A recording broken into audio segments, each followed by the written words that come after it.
Só imagina que por um momento você reencarnou em outro mundo, mas não como um herói de rank SS, ou um aventureiro de rank S, mas sim como um mero monstro de rank F, um Goblin. Porém, você tem uma habilidade de evolução precoce fora do comum, além de ter a chance de adquirir a habilidade de tudo aquilo que comer. Então galera, é isso que vai acontecer nesse anime de hoje, Remonster. O anime começa em uma noite bem sangrenta, com o protagonista sendo desvivido por uma garota no meio da cidade. No frame seguinte ele abre seus olhos e vê um monstro verde que está dizendo que vai dar o nome ao grandalhão de Gobukichi, e ao protagonista ele vai dar o nome de Goburo, e logo em seguida o alimenta com uma larva de inseto. No segundo dia, quando ele acordou, estava cercado por um bando de filhotes de goblins, e também notou que ele era um deles. Aquilo foi o que realmente o convenceu de que ele morreu e reencarnou como esse projeto de Piccolo. Sem dúvidas, aquele é um bom motivo para cair no choro. No terceiro dia, ele nota que os goblins crescem muito mais rápido do que ele imaginava. Depois de uma boa noite de sono, seu corpo cresceu muito, e agora ele já pode falar e se mover com facilidade. Seja lá onde for e seja lá o que ele for agora, com certeza ganhou uma nova vida.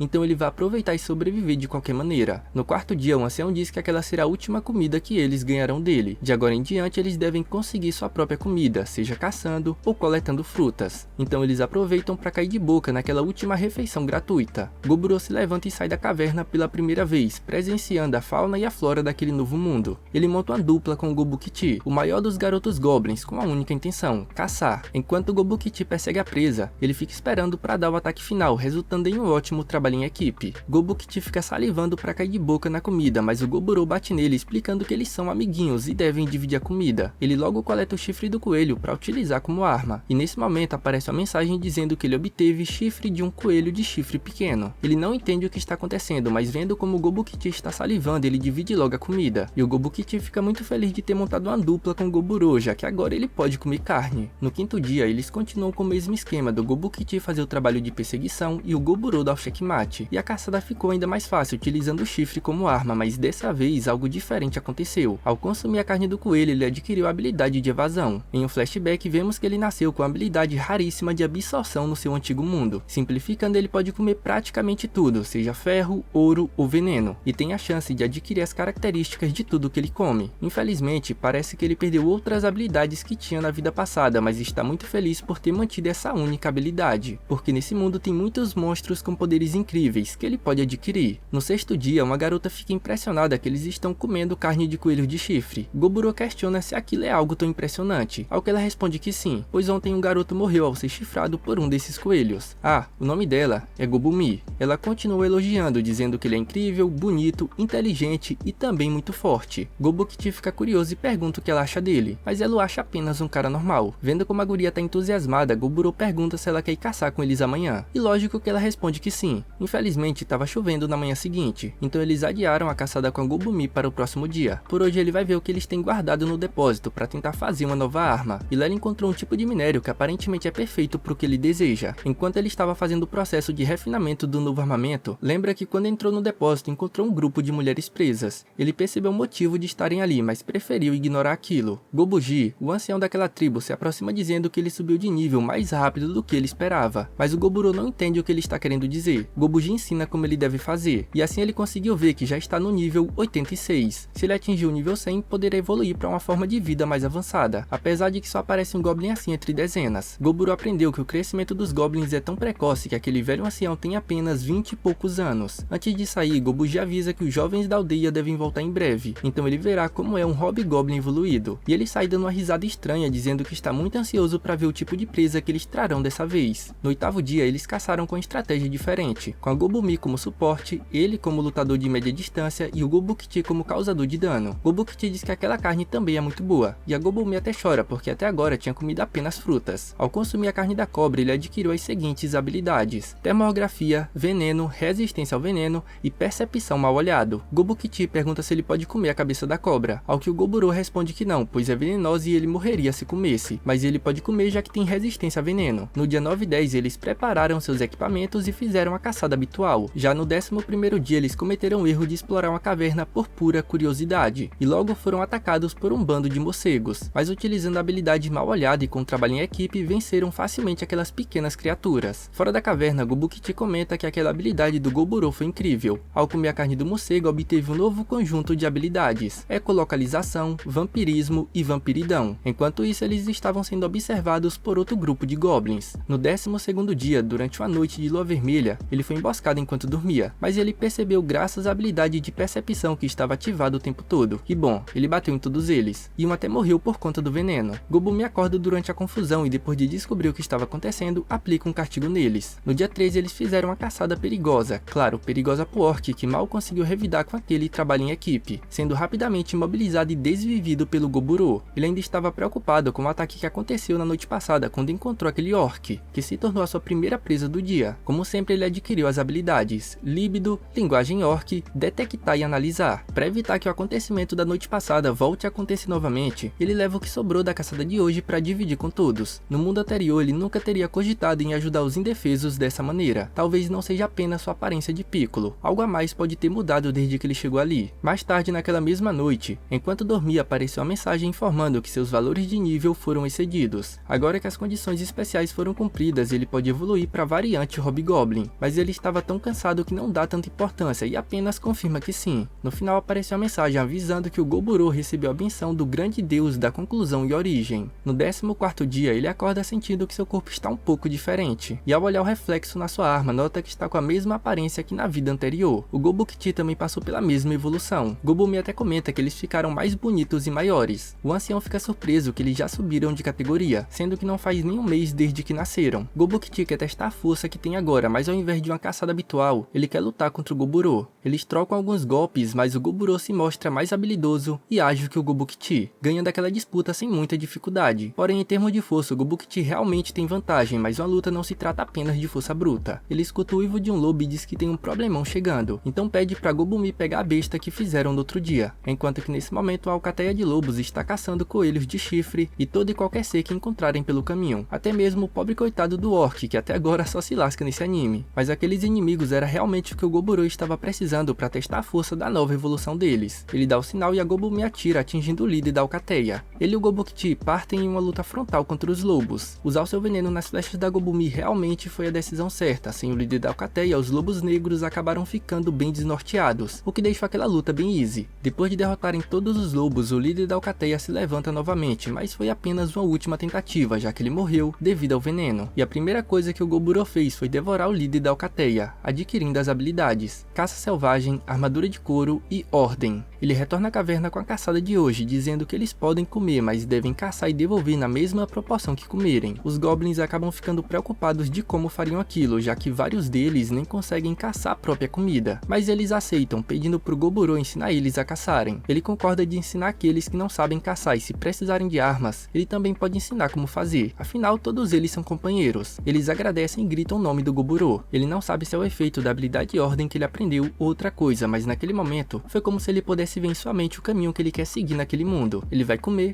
e continuar comendo para ficar cada vez mais forte e liderar seus companheiros. No 17º dia, os goblins continuam treinando e apesar de já terem se passado alguns dias, eles ainda têm muito o que melhorar. Dentro da caverna, ele vê que a Gobumi também evoluiu para Hobgoblin. Ainda no 17º dia, ele acorda o Gobuji dizendo que algo terrível aconteceu. O ancião lamenta, ainda não acreditando que todas as mulheres humanas morreram. O Goburo acredita que elas devem ter feito aquilo porque perderam todas as esperanças. Foi por esse motivo que ele deu o frasco com veneno, para elas escolherem se queriam continuar vivendo daquela forma ou partir dessa para melhor. Com time skip direto pro dia 26, vemos que o treinamento dos goblins continua. Enquanto isso, Goburo comeu vários inimigos promissores, adquirindo muitas novas habilidades. Durante o treinamento, ele vê que outro grupo de goblins está se aproximando da vila e ligeiramente entra em posição de combate, mas o Gobuji intervém avisando que eles não são seus inimigos. Eles são um grupo de incursão, em outras palavras, são o pai da geração mais nova, da geração do protagonistinha. Gobuji fica feliz em ver que Hobuken está de volta, e ainda com espólios tão promissores. Aquele grupo de mulheres humanas parecem bem saudáveis, e chegaram em boa hora agora que perderam o lote anterior. O DNA dos goblins é tão forte que o acasalamento com outras raças ainda leva ao nascimento de goblins. O Goburo até entende o instinto de reprodução, mas não significa que ele fique bem com aquilo. Por esse motivo ele se aproxima do Hobuken e pede para cuidar daquelas mulheres humanas. E claro que o Hobuken não gostou da proposta do Goburo, o que leva ao atrito entre o líder da geração mais velha e o líder da geração mais nova. Só que duas garotas aparecem apaziguando a situação, dizendo que não querem acabar no meio de uma briga interna. Elas são a Robusato e a Robusei, a maga. Então, a Robusato propõe um duelo entre os dois líderes de cada geração, e o vencedor se tornará o líder da aldeia. Ambos concordam com o duelo, e bom, Goburo ganha com facilidade, deixando todos impressionados com sua habilidade de teia de aranha. Aquilo torna ele oficialmente o líder da aldeia, questionando se alguém tem algo a dizer, mas todo mundo aceita. Ele leva as mulheres pro depósito, e diz que avisou aos outros que não devem tocar nelas. Ele também não pretende fazer nada e cuidará de todas, além de que um dia pretende devolvê-las a uma cidade humana. A Ruivinha desconfiada pergunta o que elas precisam fazer por ele, mas ele não quer nada demais, ele só quer o conhecimento humano que elas têm. Após um tempo ele descobre que elas faziam parte de um grupo de comerciantes, e foram atacadas durante a viagem pelo grupo de goblins. Todos os homens foram mortos, e as 5 são as únicas sobreviventes. No dia 28 ele nota que elas estão melhor, não que tenham superado a situação, mas sim que aceitaram que é melhor encarar tudo de uma maneira positiva. Ele tentou cozinhar para elas com os ingredientes e utensílios que estavam entre os espólios. Os humanos não evoluem como os goblins, mas em troca têm uma variedade de ocupações. A Ruivinha corajosa é uma aventureira novata, a garota de óculos é uma alquimista, as irmãs são cozinheira e alfaiate, e a garota sossegada é uma avaliadora e ferreira. Nos dias seguintes, em vez de caçar, ele se concentrou nos exercícios em grupo e também em ensinar as novas regras que estabeleceu. Como no dia 31 estava chovendo muito, ele e o Gobukti fizeram um duelo de treinamento bem sério. Mais tarde, durante a noite, ele escutou os goblins combinando de atacarem as mulheres humanas. E bom, ele bateu em todos. Goburo dá um sermão bem sério, já que nem faz tanto tempo que ele disse para ficarem longe das garotas. Hobuken retruca que ele não entende o doce sabor de uma mulher humana, só para apanhar de novo. Goburo se aproxima das garotas e pede desculpas por deixá-las com medo. Gobue, Gobumi e Gobukti chegaram bem na hora. Ele pede pro Gobukti levar aqueles caras pro lado de fora, e pede pra Gobumi acordar os outros e reunir todo mundo. Eles precisam ver o que ele está prestes a fazer com quem quebra as regras. E no meio daquela chuva ele ensinou com os punhos o que acontece se quebrarem as regras. Ele só parou de bater no grupo de goblins um pouco antes de matá-los. Assim o Hobuken, que recebeu a pior punição, morreu na manhã seguinte. No dia 32 eles caçaram um cavalo tricórnico, um oponente bem resistente, mas nada que o bom e velho trabalho em equipe não resolva. Ao consumir o monstro ele adquiriu um novo leque de habilidades: escamação, relincho do cavalo escamado, cura acelerada, proficiência em chutes, aprimoramento em investidas e estocada tripla. Ele não sabe como, mas usando a estocada tripla com um único movimento causa 3 impactos. Isso só prova como o cavalo tricórnico foi um oponente difícil. Mais tarde, naquela mesma noite, a Ruivinha foi deitar na mesma cama que ele. Goburo não liga muito, já que a noite passada deve ter sido muito assustadora para ela. No dia 33, quando acorda, nota que a Gobumi também se juntou a eles durante a noite. Gobue, a garota que carregava o equipamento deles, também evoluiu para Hobgoblin. O treinamento está indo muito bem. O Gobukti é o capitão dos guerreiros de proteção pesada. A Gobumi comanda a unidade de ataque de longo alcance. A Gobue assumiu o apoio que prioriza tarefas diversas. A Robusato lida com um grupo voltado à mobilidade e com proteção leve. A Robusei, a única maga da aldeia, iria atuar como capitã da força mágica, mas até agora ela é a única na unidade. Naquele dia ele decidiu deixar o treinamento para os capitões, enquanto ele foi mais fundo na floresta para adquirir uma variedade de habilidades. Ele encontrou um cavalo tricórnico e resolveu testar uma nova habilidade. Fazia um da magia da conclusão Gertk, que pôde facilmente derrotar aquele inimigo resistente. Talvez ele possa ter ficado um pouco arrogante depois de usar magia de ataque pela primeira vez, mas com isso ele seguiu para o norte da floresta. Foi quando lembrou que uma vez o Gobuji avisou que eles nunca devem ir para a floresta do norte, pois lá vive uma criatura escarlate chamada de Urso Vermelho, e logo ele encontrou um cavalo tricórnico que foi devorado justamente por essa criatura. Não demora muito e a aberração vermelha aparece. Qualquer pessoa com bom senso provavelmente já teria corrido, mas ele se pegou pensando em um plano para derrubar aquela coisa. Ele queria lutar contra aquilo, vencer e comê-lo. É por isso que ele vai usar tudo o que tem para derrotá-lo. Enquanto isso, Gobumi está preocupada que o Goburo ainda não voltou. Gobue até pergunta aos outros, mas ninguém sabe onde ele foi. No frame seguinte, vemos que o monstrengo sacrificou o braço direito para bloquear o ataque mágico do Goburo. Ele tenta atacar novamente, mas nota que aquele monstro é muito resistente, e a criatura contra-ataca com um ataque poderoso de fogo. Ele nunca viu, nem ouviu falar de um urso cuspidor de fogo na sua vida passada. Goburo faz mais uma tentativa, porém dessa vez se cobrindo com magia de água. Assim ele consegue cravar a espada na boca do monstrengo, mas ele baixa a guarda por um momento achando que já tinha vencido e é golpeado pelo urso. Aquele inimigo realmente é resistente, mas agora ele não vai mais conseguir usar ataque de fogo porque a espada ainda está cravada na garganta dele. Por outro lado, se o Goburo for atingido mais uma vez, com certeza ele morre. Ele parte para uma última tentativa de ataque e acaba perdendo o braço no processo. No dia 34, vemos que ele conseguiu derrotar o monstrengo, e apesar de estar gravemente ferido, seguida a primeira coisa que ele faz é comer a carne daquele monstro, aprendendo a habilidade de dano pesado e força avassaladora. Logo em seguida ele desmaia. Enquanto ia perdendo a consciência, apareceu uma mensagem dizendo que seus valores de níveis foram excedidos. Agora que as condições especiais foram cumpridas, ele terá um avanço evolutivo para ogro. E ele apenas confirma que sim. No dia 35, quando ele acorda, se alimenta novamente da carne de urso e de novo aprendeu novas habilidades: urro do Senhor da Montanha, olhar de brilho ameaçador e tolerância total. Quando ele se pergunta se deveria tirar a pele do monstro, é que se dá conta de que evoluiu para um ogro. Quando volta para a vila, todos acabam ficando com medo, achando que vai ter um ataque de ogro, mas a Gobumi consegue reconhecê-lo, dizendo que estava muito preocupada. Gobuji fica impressionado que com apenas um mês de vida ele já conseguiu derrotar um urso flamejante e até já evoluiu para um ogro. Ele até conseguiu evitar as perguntas, mas está sendo seguido pela Ruiva e pela Gobumi. De qualquer forma ele vai até as garotas porque quer algo novo para vestir. No começo elas se assustam, mas reconhecem que aquele é o Goburo, e por algum motivo que ele não entende, a Gobumi tá beliscando a perna dele. A garota ferreira vai ter que reparar o machado que ele usou para lutar contra a aberração vermelha, e avisa que fez uma faca nova usando uma pedra espiritual, então ele deve vir pegar depois. Ele agradece fazendo um carinho na cabeça dela, e dessa vez tanto a Gobumi quanto a Ruivinha beliscam ele. As irmãs avisam que o trabalho tá cansativo apenas para elas duas, portanto elas querem alguém para ajudá-las. Então ele vai providenciar 3 goblins fêmeas do esquadrão de logística, o que deixa elas felizes. Ele fica surpreso que, embora sejam inimigas mortais dos goblins, se acostumaram rapidamente. Goburo até comenta que elas se tornarão boas esposas, perguntando se por um acaso elas teriam interesse por ele. Elas acham ele muito galanteador, querendo levar aquela cantada a sério, mas ele sabe que não merece aquilo. A alquimista voltou a preparar poções, e ele até encontrou uma poção de veneno. Aquela poção era para defesa própria, mas desde que ela viu que existem goblins confiáveis como ele, desistiu da ideia de usar aquele veneno. E mesmo assim, se ela precisasse usar, o Goburo evoluiu tanto que ela não saberia o que fazer. Porém ele acredita que aquele comportamento dela é normal, e gosta muito do riso envergonhado da bela intelectual. De repente ele sente uma sensação de calafrios. No final, ele teve que passar algumas horas para animar as garotas novamente, o que deixou ele mais cansado mentalmente do que fisicamente. No dia 36, ele não conseguiu participar do treinamento diário de combate corpo a corpo obrigatório, simplesmente porque seus ataques de leve quase matou os goblins normais, e até mesmo a armadura do Gobukti ficou em um estado que vai precisar de reparo. Enquanto curava os goblins, notou que tem algo de errado com o Gobukti, mas ele não quer falar sobre isso. Depois do treino, a Gobumi e a Robusato foram caçar juntas, e a Gobue se entregou ao seu hobby de cavar em busca de pedras espirituais. A Ruivinha se dedicou a um treinamento independente, enquanto ele estava sentado conversando com a Robusei. Aquele foi o dia mais relaxante que ele teve em muito tempo. No 37º dia, a Gobue volta avisando que algo terrível aconteceu. Ela estava carregando uma carbúnculo gravemente ferida. Goburo usa magia de cura e depois de descansar um tempo, a carbúnculo acorda. Ela agradece por terem tratado ela mesmo sendo uma desconhecida. O nome dela é Returne. Até recentemente ela estava sendo atacada por humanos. O Goburo ficou sabendo que a pedra preciosa na testa dos carbúnculos é extremamente valiosa, e algumas pessoas gastam 1 bilhão de moeda de ouro por elas. Ela se curva pedindo para ele expulsar os aventureiros, pois não lhe resta muito tempo de vida. A Returne é uma carbúnculo artificial criada pelo lendário mago Velvet, que fez seu nome há muito tempo atrás. Agora ele está guardando o tesouro secreto deixado pelo seu mestre. Quando foi atacada pelos humanos, o núcleo que a mantém viva foi seriamente danificado, e por isso não lhe resta muito tempo de vida. E no tal tesouro secreto aparentemente tem muitos itens de classe lendária que o Velvet acumulou durante toda a sua vida. Returne reforça que seu mestre detestava os humanos, então, antes que os humanos roubem o tesouro dele, ela prefere entregá-los ao Goburo. Depois de pensar um pouco, Goburo chama todos, porque hoje eles vão pegar aquele tesouro. Aproveitando, ele pede a faca de pedra espiritual para a ferreira, assim ele vai parecer bem mais selvagem do que se chegasse de mãos vazias. Ele sabe o que elas estão pensando, mas ele não pretende massacrar aqueles humanos. Seu trabalho é apenas expulsá-los, e ele fará de tudo para convencê-los. Porém, se não der certo, ele terá que usar a força. A Ruivinha aceita e pede para ele tomar cuidado. Na cena seguinte, vemos que eles passaram pelo buraco que a Gobue cavou acidentalmente, chegando ao labirinto do Velvet. Como primeiro ele vai tentar convencer os humanos, pediu pro Gobukti e os outros ficarem escondidos. Quando encontra os humanos, um assassino usando a habilidade de ocultação tenta atacá-lo, mas acabou sendo uma tentativa inútil. Goburo pede para que se retirem, aquele é o labirinto do Velvet. Eles invadiram, mataram um morador após o outro e agora querem levar o tesouro também. Aquilo claramente se enquadra em roubo e assassinato, mas os humanos não dão a mínima pro que ele está dizendo e começam a atacá-lo. Goburo nota que eles estão confiantes porque os 3 na retaguarda estão com alguns itens mágicos de alta qualidade, só que ainda assim, eles parecem desajeitados no geral. Aquilo deve ser por terem confiado demais no nível e na classe, e acabaram deixando de lado o treinamento para adquirir as habilidades essenciais de um aventureiro. É por isso que parecem tão fracos, mas de repente ele acaba sendo atingido na cabeça por um ataque mágico. Com aquilo eles conseguiram esgotar completamente a paciência do Goburo. Ele dá o sinal e o Gobukti e os outros atacam. Rapidamente eles derrotam os aventureiros, pegam tudo que é útil e devoram eles. Goburo adquiriu as habilidades Assassino, Templário, Cavaleiro Guardião, Arquimago, Sacerdote e Encantador. Dentre os itens ele conseguiu uma bolsa mágica e um anel com o efeito de ocultar os status. Ele come tanto a bolsa quanto o anel, aprendendo duas novas habilidades, ocultação do próprio status e caixa de item. Ele ficou muito satisfeito com o baú mágico onde ele pode armazenar 99 peças de até 1200 itens. Agora que deram cabo dos aventureiros, eles vão para a sala do tesouro. A Returne agradece a todos, afirmando que seu mestre certamente também está feliz. O mestre dela era extremamente talentoso para lidar com espíritos da natureza. É por isso que eles podem extrair uma grande variedade de pedras espirituais por ali. Infelizmente, a pequena criatura não consegue mais se manter viva e desaparece, deixando apenas seu núcleo. E como sempre, o Goburo também come aquele núcleo, aprendendo a habilidade Regra de Ouro. Gobukti se aproxima e pergunta se a Gobue está bem, ao que ela responde que sim. Todos fizeram uma oração silenciosa pela Returne. Depois coletaram todos os tesouros da sala e colocaram no baú mágico do Goburo. Deixar o Velvet daquele jeito seria desonroso, então ele resolveu cremá-lo, mas um item mágico ficou para trás, uma manopla. Ao equipá-la, se fundiu completamente ao braço esquerdo do Goburo. Aquele é um artefato de classe lendária e pode ser controlado e transformado como ele quiser, além de produzir veneno e fios. Depois de tudo, eles vão comemorar com um banquete utilizando as bebidas que conseguiram como espólios dos aventureiros. O plano para o 38º dia é analisar todos os itens que conseguiram junto com a ferreira. No dia 39 foram distribuídos itens mágicos para os atuais 15 Hobgoblins. Ele ficou com uma lança longa e uma pulseira mágica. Agora ele tem 3 artefatos lendários, incluindo o braço de prata. O rank lendário é uma das melhores categorias de itens. Tem boatos de que esses itens mexem até mesmo com o interesse das nações. À tarde, eles caçaram ingredientes para fazer um cozido de urso. Todos conseguiram melhorar seu nível, e aquilo é ótimo. Depois da caçada, o tão esperado cozido de urso feito pelas irmãs tem um sabor delicioso. Mas o que está preocupando ele agora é que ele não sabe o que fazer com a ruiva, que ainda não está preparada para lutar. No 40º dia, fizeram uma competição para decidir outro líder entre os Hobgoblins. Vendo o nível deles, deu até vontade de criar um grupo de mercenários. No dia 41, ele foi para a floresta procurar monstros para adquirir novas habilidades. A primeira presa foi uma aranha dourada e ele aprendeu as habilidades, produção de fios dourados e couraça da aranha de adamantina. Até que ele chegou em uma grande árvore que chamava bastante atenção no meio daquela floresta. Lá, ele se deparou com uma situação um pouco problemática, pois conheceu uma dríade. De acordo com as histórias do Gobuji, elas seduzem os machos de espécies inteligentes e então se alimentam deles. Existem apenas dríades do sexo feminino, e elas são sem exceção de uma beleza encantadora, para que nenhum homem possa resistir ao seu charme. É por isso que mesmo sabendo do perigo, ele usou uma habilidade que nunca usou antes, líbido, e assim durante 5 horas eles realizaram aquilo que casados fazem de uma maneira bem selvagem, ao ponto dele adquirir a habilidade Felicitação do Azevinho. A dríade achou aquilo maravilhoso, esperando que ele volte de novo algum dia. Ele não vai entrar em detalhes, mas também achou aquilo fenomenal. Enquanto voltava, parou para tomar banho em um lago, mas acabou sendo emboscado por alguns homens lagartos. Lá ele aprendeu as habilidades aquático e linguagem do homem lagarto. No 42º dia, descobriram que 2 goblins tinham afinidade para usar magia, e ele os transferiu para o grupo da Robusei. Enquanto isso, ele estava estudando magia, mas percebe que a ferreira estava de mau humor por algum motivo. No dia 43, a Gobumi, a Ruivinha e as irmãs também estavam de mau humor. Ele pergunta a todos, mas ninguém conta o motivo. Então ele vai até a alquimista intelectual. Ela percebe que ele é mais lerdo do que parece. Simplificando, elas estão com ciúmes do encontro que ele teve com alguém lá fora. Ele parece não ter notado, mas está cheio de marcas de chupões no pescoço. Ela pode entender como as meninas se sentem, afinal, ela também gosta dele. Gobumi chega bem na hora, querendo que ele faça o mesmo com ela também. E não só ela, todas as garotas humanas também aparecem querendo a mesma coisa. Ele acha melhor não contar o que aconteceu, mas precisou fazer um isolamento acústico temporário no quarto usando fios. O que posso dizer é que foi uma noite bem quente, e se algo acontecer ele assume a responsabilidade. No dia 44, Goburo percebe que tem um grupo se aproximando graças à sua habilidade de percepção. Se tratava de um grupo de elfos. Eles estão ali porque os humanos estão de olho no tesouro secreto dos elfos, e vão atacar em breve. Eles querem a ajuda do Goburo em troca de uma recompensa justa, mas o Goburo recusa porque o líder do grupo de elfos age de forma muito arrogante. Se eles querem pedir algo, devem primeiro mostrar algum respeito. O elfo pensa em atacar, mas o Goburo usa uma habilidade que deixa todos paralisados de medo, e se o elfo não quiser morrer ali, deve mandar todos os arqueiros escondidos largarem suas armas. Ele está rejeitando o pedido do elfo porque não tá afim de ajudar, mas ele também é residente da floresta. Então, se os humanos aparecerem causando estragos, ele lutará com prazer. Ele não sabe como funciona, mas ao bater sua lança no chão, lanças são disparadas continuamente em um raio de 100 metros. Com essa demonstração de poder, os elfos batem em retirada com medo. No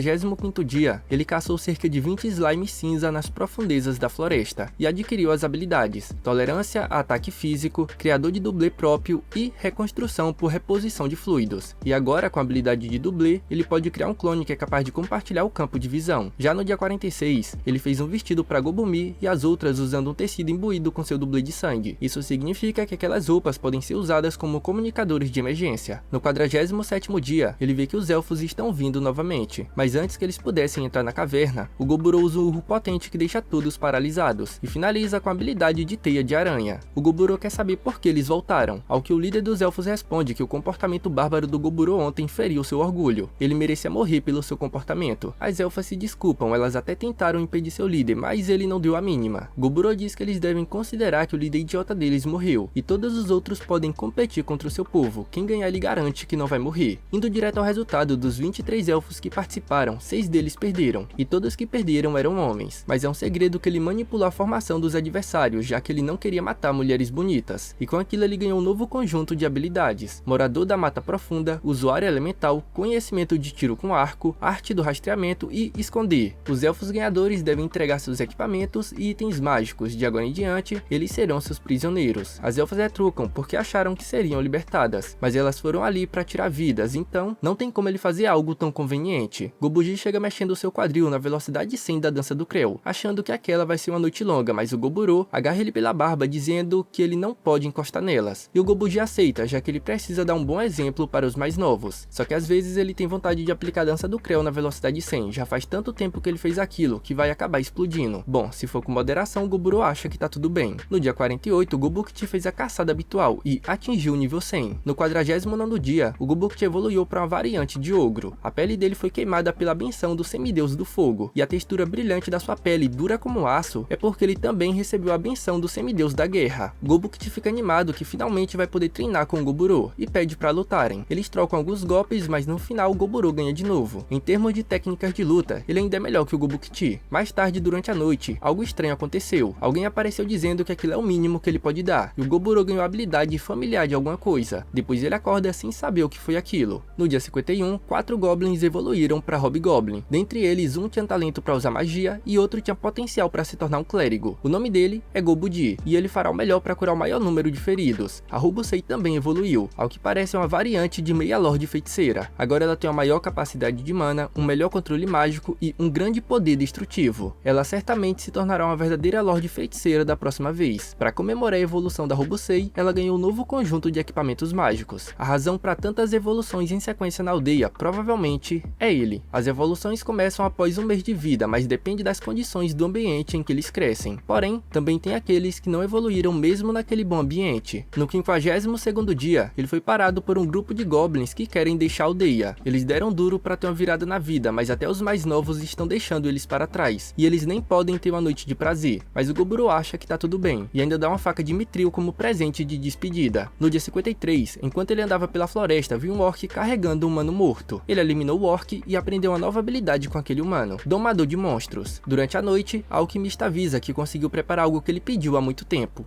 álcool. No 54º dia, ele conta que os goblins da geração anterior deixaram a aldeia. Se mais alguém quiser ir embora, basta levantar a mão e ele dará um presente de despedida. Mas como ninguém levantou a mão, ele oferece um brinde. No dia 55, ele desenvolveu alguns itens com seu sangue para servirem como comunicadores. Já no próximo dia, ele fez o teste dos comunicadores. Com o teste finalizado, naquele mesmo dia ele fez mais comunicadores para entregar a todos. No 57º dia, a Gobue nocauteou um cavalo tricórnico com um único ataque, e o Goburo aproveita para testar sua habilidade de Domador de Monstros. Aquela foi uma ótima escolha para seu primeiro familiar. No dia 58, assim como o cavalo tricórnico, ele também domou um urso pardo, além do líder de uma matilha de lobos negros que vai servir como guarda para proteger as garotas humanas. No 59º dia, aconteceu algo que realmente deixou ele surpreso. A ruivinha, que treinava como guerreira e nunca se destacou, conseguiu derrotar alguns kobolds, embora ele tenha arranjado tudo para ela lutar contra um de cada vez. Enquanto ele comia a carne dos kobolds, ela pergunta se pode comer aquela carne também, e ao comê-la ela obteve uma nova classe. classe, Soldado no Ar, que embora tenha deixado ela um pouco mais forte, agora ela tem que comer carne de monstro diariamente para não morrer. Gobudi foi até ele avisar que hoje mais um Goblin foi atacado pelos humanos. Aquilo significa que a guerra entre humanos e elfos está prestes a acontecer. No dia 60, ele acorda detectando que os kobolds estão sendo perseguidos por algo. Se tratava de guerreiros esqueléticos. O grupo da Gobumi ataca com flechas, mas não tem efeito. E por um acaso, Rubusato descobre que o ponto fraco deles é a cabeça. E assim eles conseguem contra-atacar com facilidade. Aquela é uma boa oportunidade para farmar pontos de experiência. Agora eles podem deixar o resto com ele. E em apenas 7 segundos ele conseguiu derrotar todos aqueles guerreiros esqueléticos. E aprendeu as habilidades: criação de morto-vivo inferior, armadura superior, absorção de magia, controle de dano leve e controle de dano mágico leve. De volta à caverna, o líder dos kobolds conta que acidentalmente desenterraram o tesouro do Velvet que o Goburo tinha enterrado. Como consequência, o grande guerreiro esquelético despertou. Para escapar daquela calamidade, fugiram para a caverna do Goburo. E como eles só estão vivos graças ao nosso projeto de Piccolo, eles querem se juntar à aldeia dele. O Goburo não sabe o motivo, mas cada vez aparecem outro bando interessante querendo se juntar a eles. No dia 61, Goburo foi caçar com Gobukti e notou o movimento de 12 soldados humanos. Eles estão ali para sequestrar a filha do chefe élfico que está voltando para casa depois de algum tipo de festival. E foi um dos próprios elfos que vazou a informação. Algumas horas depois eles começaram o ataque e rapidamente desviveram todos os guardas e capturaram a princesa élfica. Goburo reflete consigo mesmo que se sentiria mal se deixassem eles levarem aquela garota. Então, com uma de suas habilidades, ele salva a princesa élfica e captura todos os humanos envolvidos. No dia 62, depois de interrogar os 12 humanos que foram capturados, descobriu que eles vão atacar os elfos daqui a 20 dias. E bom, ele adquiriu 12 novas habilidades: Força Secreta, Justiceiro Vorpal, Eremita, Raio de Habilidade, Contribuir, Desbloquear, Liberar Habilidade, Sentir Armadilha, Sentir Inimigo, Assassinato Aprimorado, Maestria com Arma Oculta, Destruição Humana, Golpe Vorpal, Corte de Aura, Ataque nas Costas, Agulha, Arremesso, Resistência do Severa, Resistência ao Charme e Resistência ao Assassinato. A princesa élfica acorda assustada, perguntando cadê seus guardas e achando que ele quer tirar sua castidade. Mas ele explica tudo o que aconteceu e ela fica com raiva, alegando que ele poderia ter salvo seus guardas. Porém, aquela briga com os humanos não tem nada a ver com ele, e ela deveria se preocupar em encontrar o traidor entre eles, o que acaba deixando a princesa élfica ainda mais triste ao saber que tem um traidor entre seu povo. No 63º dia, enquanto levavam a princesa élfica para casa, ela conta que apenas elfos superiores têm asas. Chegando na vila dos elfos, ele nota que a segurança deles é boa. O rei elfo agradece por salvarem sua filha, e como recompensa ele dá um arco de precisão absoluta. Para compensar aquilo, o Goburo conta sobre os movimentos do exército humano. Aquilo serviu como um vínculo de amizade, permitindo eles trocarem alguns itens e equipamentos. Quando estavam indo embora, o rei élfico pergunta se ele sabe algo sobre um grupo de elfo de elite que desapareceu há mais ou menos 20 dias, mas o Goburo diz prontamente que não. À noite, eles desfrutaram de um bom álcool élfico. No dia 64, a Gobumi evoluiu para uma Dhampir, e não apenas ela, 8 goblins evoluíram para Hobgoblin. A Gobumi ganhou a bênção do Deus do Gelo, que lhe permite criar e manipular gelo. Também ganhou a habilidade de Olhos Malignos, que pode encantar os inimigos para que lutem entre si. A Gobue evoluiu para uma Meia-Terra, ganhando a habilidade de manipular o solo, que permite identificar o ponto fraco de uma rocha com a avaliação geológica, bem como a capacidade de tornar seu corpo mais forte e magia de relâmpago para encontrar minérios. A Rubusato evoluiu para uma Meio-Sangue, que como o próprio nome sugere, ela pode controlar o sangue e transformá-lo em armas. Como todos evoluíram, o Gobugi dá um novo nome a todos, mas como nós já estamos acostumados com o nome antigo, eu vou continuar usando o nome antigo, fechou? Continuando, essa tabela mostra o ranking de força das diferentes raças. Com a guerra entre humanos e elfos se aproximando, ele distribuiu brincos de comunicação para os kobolds e elfos, mas as elfas se recusam, porque é um tabu para os elfos decorar ou deixar que suas orelhas sejam danificadas. E para mudar aquele comportamento das elfas, ele teve algumas horas bem quentes com elas, se é que você me entende. Com a adição dos kobolds e elfos, teve muito mais participantes no treinamento diário. No dia 65, eles continuaram com o treinamento. No 66º dia, eles foram até a caverna onde os kobolds viviam para pegar seus pertences, e ele fez os kobolds praticarem caça em grupo. Assim eles capturaram 20 lobos negros que se tornaram familiares. Mais tarde, durante a noite, a ferreira entregou a forma atualizada do machado que ele danificou lutando contra o urso vermelho. Ela conseguiu fazer aquele bom trabalho porque evoluiu de ferreira para ferreira elemental. No dia 67, o Gobukti pede conselhos românticos pro Goburo, porque ele tá gostando da Gobue, e o Goburo, como atacante camisa 10, diz pra ele contar tudo o que sente por ela hoje à noite. Então, ele vai lá e faz aquela declaração top, e lógico que ela aceita, né mano? Boatos que dava pra ouvir urso na floresta inteira. No dia 68, o Gobukti estava bem mais energético durante o treinamento diário, resultados de uma boa noite com a Gobue do lado. O Goburo até fica preocupado que o Gobukti tenha deixado ela manca, mas ele fica aliviado quando vê que ela está bem. Após o treinamento, eles saíram para caçar e encontraram muitos monstros insetos que nunca viram antes, o que foi ótimo para coletar materiais duros e blindados, e ele ganhou muitas novas habilidades: Muda, Cresça Elytron, Borda Final, Morte Silenciosa, Golpe de Chifre, Dissonância, Parasita, Pulo Alto, Resistência, Concha de Exoesqueleto, Armadura de Ferro Forjado, Aumento de Instintos de Batalha e Fraqueza ao Frio. A habilidade de Concha de Exoesqueleto permite ele criar uma armadura resistente que pode se reparar e também dissipar os impactos. A habilidade de Cresça Elytron permite ele criar asas. No dia 69 estava chovendo muito, então ele foi treinar com a Ruivinha. Depois foi até a ferreira, que estava trabalhando no desenvolvimento de uma besta de repetição. E naquela noite ele ajudou as irmãs, que também evoluíram para cozinheira-chefe. E por fim, ele teve uma reunião com a alquimista sobre a fabricação de itens mágicos. E ela fez um prego que tem a capacidade de congelar quem for atingido por ele. Aquela é a primeira coisa que ela produziu desde que se tornou a criadora de itens. Todas as garotas aparecem no local e eles tiveram uma bela noite fazendo coisas de casados. No 70º dia, um grupo de elfos veio fazer uma visita. Eles passaram pelos seus antigos companheiros, mas não reconheceram porque os brincos têm o efeito de transformar eles em elfos negros. Eles estão ali para pedir ajuda porque os humanos estão avançando sobre a floresta de Kudel. Goburo aceita e pede para eles levarem um bracelete que permite ele se comunicar com o rei élfico. Goburo declara a todos que a partir de hoje eles são uma empresa mercenária que vai se chamar de Parabellum Mercenary Company. No dia 71, logo pela manhã, ele reuniu seus 36 membros principais porque ele enviou seus clones como batedores e eles encontraram o acampamento do exército humano. Chegando lá, o local estava protegido por uma barreira mágica. Então, ele manda seus homens se posicionarem cercando o acampamento e usa um ataque que destrói a barreira mágica com facilidade. A Gobue inicia o ataque cercando todo o acampamento com a muralha para impedir a fuga dos humanos. E logo uma batalha unilateral começa com o grupo do Goburo oprimindo completamente o exército humano. A comandante até tenta contra-atacar indo diretamente contra o Goburo, mas sem nenhum efeito. Porém, ele gosta da atitude daquela mulher e acha alguns humanos interessantes querendo adicioná-los ao seu grupo. A comandante diz que se Leakee deve mostrar seu poder, se ele conseguir derrotá-la, ela vai aceitar tudo o que ele quiser. Enquanto isso, o resto dos humanos estão sendo todos desvividos. A Loiraça até consegue acertar o Goburo, mas não causa muito dano. E na tentativa de eliminá-lo, o mago lança a magia de Tier 5 para acertar tanto ele quanto a comandante. Mas como o Goburo não quer que ela morra, ele entra na frente e a defende, combinando vários escudos mágicos de Tier 3. E como sempre, ele aprende um monte de novas habilidades. De volta na caverna, ele comemora com os elfos a vitória contra o exército humano. Depois ele vai até as prisioneiras para ver se o medicamento que deixa elas com vontade de fazer aquilo que casados fazem está fazendo efeito. E como resultado, ele teve uma bela noite com a Loiraça e uma outra ruiva. No dia seguinte, ele conseguiu muitas informações graças a uma habilidade que não permite elas mentirem nem esconderem nada. Ele fez isso porque negociou 20 barris de álcool em troca de informações com o chefe dos elfos. Então ele conta que descobriu a rota principal dos humanos e que vão armar uma emboscada. No 73º dia, eles armaram diversas armadilhas na rota principal do exército humano e depois se esconderam em valas. Não muito tempo depois, eles avistaram um exército com 500 homens e dentre eles havia cerca de 100 magos. Se os elfos os enfrentassem, seria uma batalha difícil, mas para eles é outra história, já que estão bem preparados. Ele dá o sinal e os goblins bloqueiam a rota de fuga com árvores. Logo em seguida começa um ataque e em pouco tempo restavam apenas 100 dos 500 inimigos. Porém, os que sobraram montaram uma barricada, conseguindo assim se defender dos ataques do grupo do Goburo. Então, ele muda de estratégia e manda o Gobukti capturar o líder inimigo. E apesar do Gobukti estar se segurando, aquele soldado demonstra ser bastante habilidoso, o que deixa o Goburo animado para tê-lo como servo. Não muito tempo depois, o Gobukti consegue capturá-lo, e mais uma vez ele ganhou muitas habilidades de todos os soldados que foram devorados. A Gobumi vai até ele dizendo que depois daquela luta ficou com vontade de ter um filho dele, e ele gosta muito daquela atitude direta da Gobumi. No outro dia, ele interroga o Ruivo para saber por que os humanos estão atacando o reino dos elfos. Resumidamente, a princesa do reino humano de Steinbert contraiu uma doença estranha que é 99% fatal. Ela em breve vai se casar com o príncipe herdeiro do Império Kílica, um país vizinho. Então, o rei ordenou que uma cura fosse encontrada, e a cura que eles encontraram está nas mãos dos elfos nas profundezas da floresta Kudel, e é feita com a benção do semideus da mata. Enquanto o Gobue estava minerando, acabou encontrando uma nascente de água quente, que logo se tornou um banho termal. No dia 75, Goburo usou os prisioneiros para um novo tipo de treinamento, basicamente uma simulação usando um exército real, que vai ajudar os outros a melhorarem suas habilidades de comandante. A Gobumi e a Robusato se mostraram bastante habilidosas. Por outro lado, o Gobukti e a Robusato falharam miseravelmente. O Ruivo, cansado de enfrentar esqueletos, foi até o Goburo pedir para enfrentá-lo. A coragem e a determinação do Ruivo causou uma boa impressão no Goburo. Ele o encanta com algum tipo de magia para não acabar o matando acidentalmente. Eles trocam alguns golpes, mas como esperado, o Goburo ganha com facilidade. O Gobukti pede pra treinar com o Ruivo também. Depois do treinamento, o Ruivo conta que ele vem de uma área que vive em muitas raças mistas. É por isso que ele se dá melhor com o Goburo do que com os nobres. Vendo aquele lugar que ele construiu, onde monstros, mestiços e humanos vivem juntos, ele pede pra lutar sob o comando do Goburo. O Goburo, vendo a sinceridade no olhar do Ruivo, o aceita como parte do grupo. E a partir de agora ele vai ser o treinador oficial da Ruivinha. No 77º dia, o Goburo leva 3 prisioneiros que não estão agregando em nada e os entrega para o chefe dos elfos. E também pergunta sobre a lendária cura milagrosa que os humanos desejam. O chefe elfo revela que a poção que ele deu antes pro Goburo. A lei dos elfos proíbe entregá-las a humanos, mas não fala nada sobre entregar o ogro que salvou sua filha. Então, o Goburo bebe a poção e aprende as seguintes habilidades: regeneração rápida e poção secreta de sangue. Ele faz um pequeno corte no dedo e pinga uma gota de sangue na boca de um humano ferido, e ele foi curado instantaneamente.